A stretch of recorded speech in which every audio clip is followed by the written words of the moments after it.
শেখ হাসিনা যদি পালাতেন তাহলে তিনি লোকচক্ষুর অন্তরালে চলে যেতেন।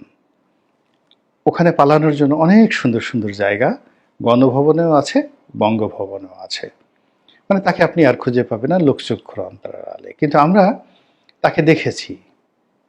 তো সমস্ত ক্যামেরা সামনে হেলিকপ্টারে করে তিনি চলে গেছেন সবার সামনে।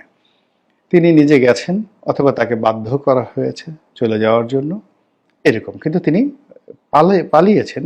পালানো বলতে তাকে গোপন জায়গা দিয়ে গোপনে যেতে হবে যেন কেউ তাকে বুঝতে না পারে। অর্থাৎ তিনি যদি সফল হন পালানোর ক্ষেত্রে, তো সেক্ষেত্রে তিনি নতুন করে উদিত না হওয়া পর্যন্ত কেউ তাকে দেখতে পাবেন না কিভাবে তিনি পালালেন। তাহলে পালানো এই শব্দটি প্রযোজ্য হবে না।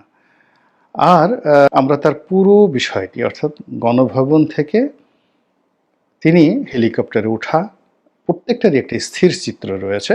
তো এটাকে আসলে আপনি অনেক কিছু বলতে পারেন, কিন্তু এটাকে পালানো বলাটা এটা ব্যুৎপত্তিগতভাবে এটা ভুল আছে, ভ্রান্তি আছে এবং এটা সঠিক নয়।